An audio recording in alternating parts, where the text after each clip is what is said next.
मेरा YouTube channel से मैं हरीश चंद्र मिश्रा आप सभी का हमारे यूट्यूब चैनल पर हार्दिक स्वागत है। आज हमारे स्टूडियो में है हमारे साथ प्रख्यात क्रिकेट कमेंटेटर और स्पोर्ट्स जगत के जाने माने मनोज पांडे जी।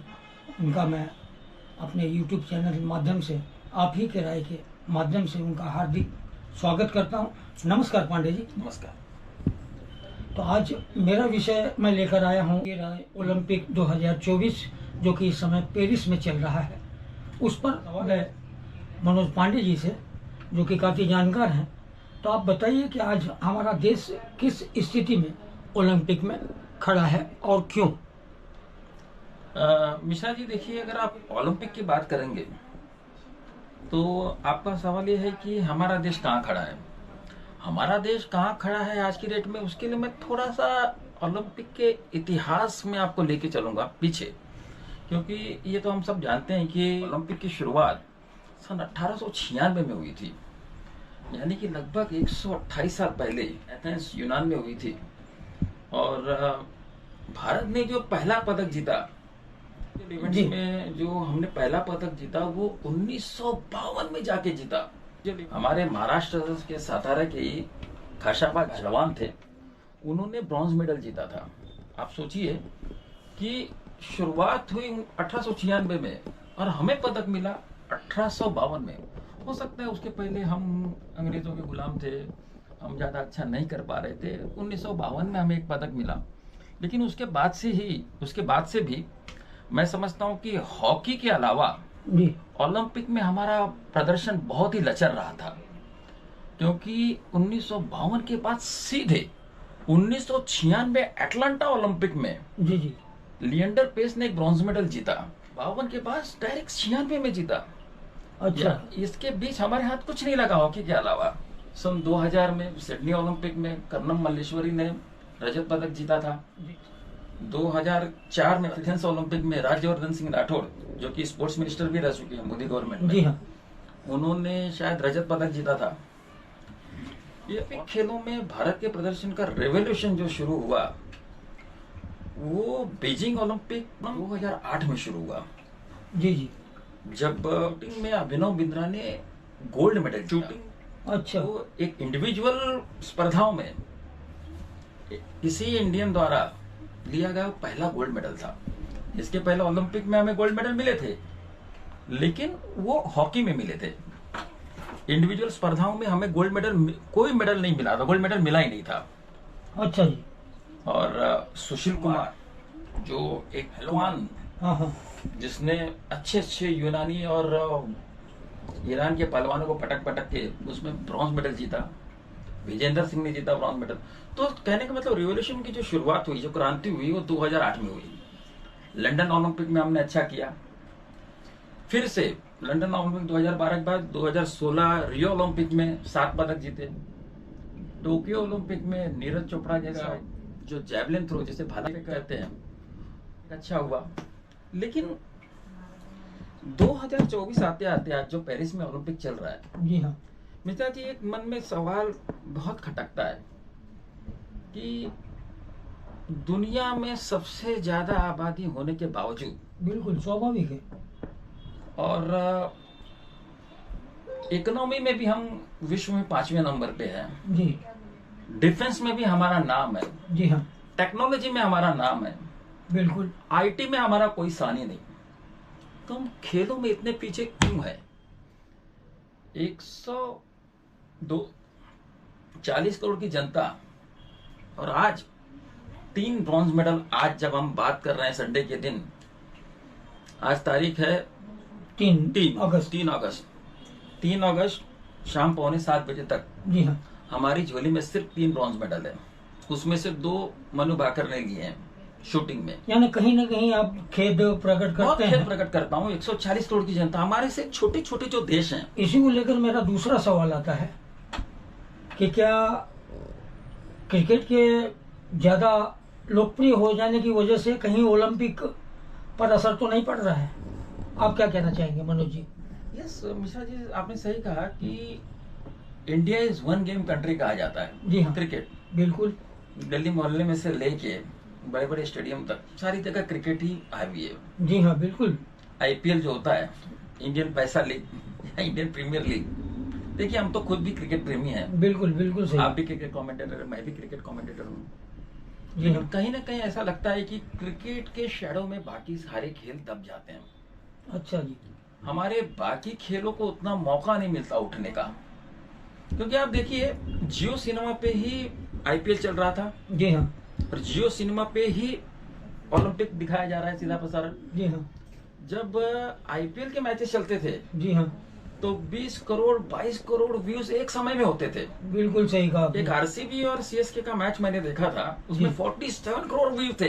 बिल्कुल बिल्कुल। मतलब 47 करोड़ टीवी मतलब सेट ऑन थे उस समय। जी हाँ। अब जब ओलंपिक का कल लक्ष्य सेन का जब मैं क्वार्टर फाइनल का मुकाबला देख रहा था, वो बच्चा क्या खेल रहा था, उस समय सिर्फ 4 करोड़ व्यू थे। ओ। आप सोचिए क्रिकेट देखने वालों की दीवानगी इतनी है जी हाँ। और बाकी कोई खेलों को कोई आप देखेगा ही नहीं। तो जब देखेगा नहीं तो व्यूअरशिप नहीं मिलेगी, व्यूअरशिप नहीं मिलेगी तो उतना एडवर्टाइजिंग नहीं मिलेगी, बिल्कुल सही कहा आपने। एडवर्टाइजिंग नहीं मिलेगी तो उतना पैसा नहीं मिलेगा उनको। जी हाँ। आज आप देखिए कि इंडिया ने वर्ल्ड कप जीता, जी हाँ। T20 का इंडिया ने वर्ल्ड कप जीता। वर्ल्ड कप जीतने के बाद 125 करोड़ रुपए टीम को दिए गए। जी हाँ बिल्कुल सही। अब 125 करोड़ रुपया T20 वर्ल्ड कप जीतने के बाद उनको मिले। जी। आज जो हमारे ब्रॉन्ज मेडल खिलाड़ी जो 3 जीते हैं, जी उनको हाँ। कितने मिले आप देख लीजिए। बात तो बिल्कुल सही कह रहे हैं मनोज जी आप। सिर्फ एक एक एक एक, एक खेल पे हम लोग क्यों ध्यान देते हैं? अब सवाल ये उठता है कि इसमें सरकार को क्या करना चाहिए या हमें क्या करना चाहिए? देखिए इसके अंदर सरकार को ये दोष दे के कुछ मतलब नहीं है। सरकार तो मेरे ख्याल से थोड़ा बहुत कोशिश कर भी रही है। जी हाँ। पिछले 10 सालों में लंदन ओलंपिक के बाद, जैसे मैंने बताया कि बीजिंग ओलंपिक के बाद खेलों की दिशा थोड़ी सी बदली है, लेकिन ये सब नाकाफी है। जी। जब तक हम लोग उससे प्यार नहीं देंगे, बाकी खेलों को हम देखेंगे नहीं, बिल्कुल। बाकी खेलों के बारे में हम जानकारी नहीं रखेंगे, जी हाँ। जब तक उनको रिकॉग्निशन नहीं मिलता। जी। आज बताइए क्रिकेट का कोई एक खिलाड़ी इस परेल में आ जाए आपके सामने तो लोगों की भीड़ लग जाएगी। भीड़ लग जाती है, बिल्कुल सही। क्या हॉकी का जो कप्तान है, जो हॉकी का गोलकीपर है, या जी। हॉकी का गोलकीपर जो आपने देखा, बिल्कुल। जो कोई भी हॉकी का प्लेयर आ जाए यहाँ पे खड़ा हो जाए, कोई पहचानेगा उसको? बिल्कुल ये बात आप सही कह रहे हैं। हॉकी हमारा समस्या। हमारे देश का राष्ट्रीय खेल, हॉकी के किसी भी एक खिलाड़ी को कोई भी पहचानेगा। यहाँ एक समय था ध्यानचंद जी का नाम से भारत तो 8 काफी आगे ओलंपिक था। के गोल्ड मेडल हमने जीते। जी बिल्कुल सही कहा आपने। हॉकी के स्वर्णिम दिन थे, बिल्कुल। लेकिन आज हॉकी कहाँ खड़ा है? बिल्कुल सही कहा आपने।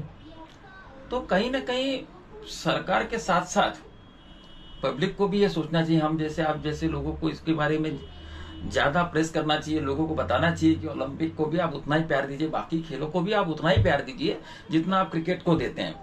हमें क्रिकेट से कोई भी नाराजगी नहीं है, हम खुद क्रिकेट को, हम खुद क्रिकेट लवर हैं, खुद क्रिकेट प्रेमी जी हैं। हाँ बिल्कुल सही लेकिन कहा हम चाहते आपने। हैं कि उसके साथ साथ, अब देखिए एक बहुत अच्छी बात, मैं आपको बहुत बड़ी बात ये बताना चाहूंगा कि हॉकी हर 4 साल में एक बार होता है मिश्रा जी। जी हाँ 4 साल में एक बार होता है। अब क्रिकेट 12 महीने चलते रहता चलते है रहता है। और ये खेल जो है 15 दिनों तक चलते हैं। बिल्कुल सही कहा। ठीक है। जी। अब समझ लीजिए आप 25 जुलाई से लेके जी हाँ 10-11 अगस्त तक ये खेल चलेंगे, यानी सिर्फ 15 दिन का इसका कालावधि है। तो कम से कम 15 दिन के लिए तो क्रिकेट बंद रखो। हाँ ये तो। अब एक तरफ ओलंपिक चल रहा है और दूसरी तरफ इंडिया श्रीलंका के साथ खेल रही है। बिल्कुल सही कहा आपने। अब आप उस समय भी क्रिकेट रखोगे तो ओलंपिक कौन देखेगा? बिल्कुल सही कहा आपने। तो कम से कम ये होना चाहिए कि जिस समय ओलंपिक खेल चल रहे हैं कम से कम उतने समय के लिए तो क्रिकेट को विराम दो। आज 8-8 हजार करोड़ की एक टीम आईपीएल की है। जी हाँ करोड़ों रुपया क्रिकेट प्लेयर्स को मिलते हैं। बिल्कुल सही कहा आपने। उनसे ज्यादा मेहनत करने वाले ओलंपिक खेलों के बच्चे, जो हमारे बैडमिंटन प्लेयर हैं, जो हमारे शूटर्स हैं, जो हमारे आर्चर्स हैं, जो हमारे पहलवान हैं, जो हमारे बॉक्सर हैं, जो हमारे एथलीट हैं, उनको क्या मिलता है? हाँ बिल्कुल सही कहा आपने। अब ये समाप्त होने के अब बाद जाके गवर्नमेंट ने शायद 6-6 लाख रुपया पर एनम दिया जा रहा है उनको, लेकिन 6 लाख अच्छा, पर एनम अच्छा। क्या चीज है आप बताइए मुझे?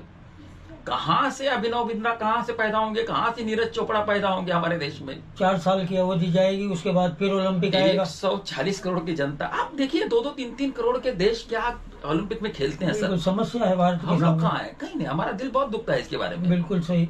तो कहीं ना कहीं जिम्मेदारी सबकी है। तीरंदाजी है, तैराक है, निशानेबाजी है, तैराकी में तो हम कुछ भी नहीं है। फुटबॉल है, उसमें फुटबॉल में भी हम जीरो हैं। फुटबॉल में तो हम जीरो हैं, बिल्कुल जीरो है। फुटबॉल को तो आप नाम ही मत लीजिए, हम नेपाल से हार जाते हैं। अब वही सोचने बहुत बड़ी समस्या है। कभी हम वर्ल्ड कप के लिए क्वालिफाई न कर पाए, न कर पाएंगे, कब कर पाएंगे पता नहीं, वो हम लोग देख पाएंगे भी नहीं। ये सब चीजों में पांडे जी जो धन चाहिए सरकार वो तो देती है, लेकिन समस्या कहाँ आकर रुक जाती है कि वो पैसा वहां तक पहुंच नहीं पाता। क्या यह माध्यम हो सकता है? रुकावट कहाँ आती है जहां पर कोच भी उतनी मदद नहीं कर पाते खिलाड़ियों की और खिलाड़ी बन नहीं पाते, उसका कारण क्या है?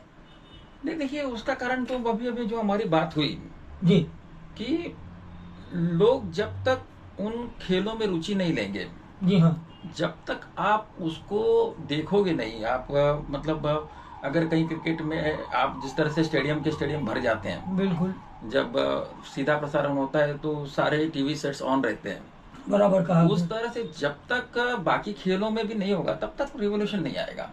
सरकार कितना भी कुछ भी कर ले, जी हाँ, खिलाड़ी कितना भी पसीना बहा ले। हाँ जी। और एक चीज बहुत इंपॉर्टेंट मैं बताना चाहूंगा जी जी, कि हमारे देश में स्पोर्ट्स एकेडमीज की भी कमी है।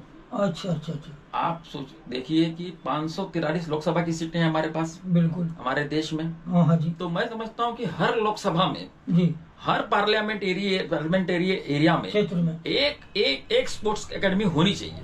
अच्छा अच्छा, ये बात भी आप सही कह रहे हैं। क्योंकि अगर आज कोई एक बच्चा है जो स्पोर्ट्स में रुचि रखता है, उसके पास टैलेंट है, लेकिन पता चला स्पोर्ट्स एकेडमी उसके घर से 100 किलोमीटर दूर है, अच्छा जी, तो कैसे जाएगा, कैसे आएगा, क्या पढ़ाई करेगा वो? अगर घर के नजदीक हो, अगर हर क्षेत्र में स्पोर्ट्स एकेडमी हो, मैं कहता हूँ कि ज्यादा गेम नहीं, अगर 5-6 गेम ही भी हो स्पोर्ट्स एकेडमी में, बिल्कुल, तो कहीं ना कहीं एक टैलेंट उभर के भी आएगा। जी हाँ, तो स्पोर्ट्स एकेडमी ज्यादा से ज्यादा खुले, ये भी एक हो सकता है। गवर्नमेंट उसके ऊपर ध्यान दे, नॉर्मल पब्लिक भी ध्यान दे, अच्छा। सब लोग मिलके जब कुछ काम करेंगे तब जाके हम कहीं न कहीं आगे बढ़ सकते हैं।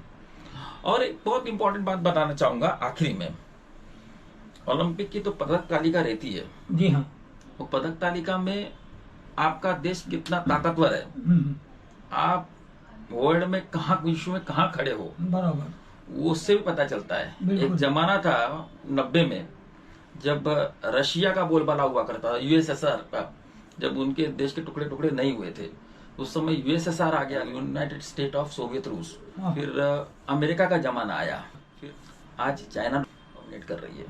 तो आप यदि अपने स्पोर्ट्स बार को बढ़ाएंगे तो कहीं ना कहीं आपकी जो इमेज रहती है वर्ल्ड में, उसमें भी बहुत इजाफा होता है। मनोज जी, एक आखिरी सवाल मेरा, अंतिम और आखिरी सवाल, कि मैं देख रहा हूं कि क्रिकेट के माध्यम को जो आकर लेकर आए थे वो आकाशवाणी, आदमी राज्य अपने जेब में पॉकेट में रेडियो रखता था और दुकानों पर, चाय की दुकानों पर भी रेडियो सुना करता था। क्या कहीं न कहीं रेडियो की कमी नहीं खल रही है आपके नजर में? क्या कैसा लग रहा है? मैं नहीं समझता हूँ, क्योंकि देखिए मोबाइल ये ऐसी चीज है, जी हाँ, आज हर मोबाइल, स्मार्टफोन है। जी हाँ, अब मैं तो दिन नॉर्मली घर से बाहर ही रहता हूँ, लेकिन कोई भी इवेंट मेरे से आज छूटता नहीं है। जो भी इवेंट अभी आज जितने भी ओलंपिक्स के हमारे जितने भी आर्चर्स, अभी दीपिका कुमारी सेमीफाइनल में आ जी। रही, मनु बाकर चौथे स्थान पे रही, जी हाँ, ये सारे इवेंट्स मैंने देखे। जी, तो जो आकाशवाणी थी वो पुराना जमाना था, उसमें हम लोग देखते थे, लेकिन आज तो हर पॉकेट में ये स्मार्टफोन आ चुका है। नहीं, मैं मानता हूँ इस बात को, आपके बात को मानता हूँ कि मोबाइल आया है, लेकिन मोबाइल का भी वो तजुर्बा मोबाइल के पास नहीं है जो आकाशवाणी पर हुआ करता है। सीधा प्रसारण आकाशवाणी के जरिए, अगर कमेंट्री दी जाए तो, जी हाँ, अगर आकाशवाणी के जरिए, क्योंकि उस समय में जसदेव सिंह जी थे जो हॉकी की समालोचन किया करते थे, और इतनी रफ्तार में बोल लेना आज टीवी के माध्यम से भी उतने लय नहीं पकड़ पाते हैं, और यही कारण है। इसके बारे में आप क्या कहेंगे? ठीक है, आकाशवाणी में हम देखेंगे, अगर आपके विचार है तो आकाशवाणी को भी अगर एक बार, जी हाँ, बिल्कुल, सरकार को बहुत जगाना हो। धन्यवाद। बहुत बहुत धन्यवाद। मनोज पांडे जी। धन्यवाद, बहुत बहुत धन्यवाद आपका। और जाते जाते मैं आप ही के राय चैनल को भी एक उनका भी धन्यवाद दूंगा कि आज उन्होंने हमें यहाँ पर सुदीप्ता सरकार आप ही के राय चैनल के डायरेक्टर जिन्होंने हमें ये मौका दिया और अपनी बात रखने का एक अच्छा प्लेटफॉर्म हमें दिया। जी हाँ, बिल्कुल सही कहा आपने। तो मैं आप ही के राय चैनल के सुदीप्ता सरकार जी को बहुत बहुत धन्यवाद देता हूँ और उनको शुभकामनाएं देता हूँ कि उनका चैनल दिन दूनी रात चौगुनी प्रगति करे। और जो भी व्यूवर्स ये हमारा इंटरव्यू देखा, जिन्होंने सुना, उनसे मैं निवेदन करूंगा कृपया आप लाइक करो, शेयर करें और सब्सक्राइब जरूर करें इस चैनल को। धन्यवाद। धन्यवाद मनोज जी। नमस्कार। नमस्कार।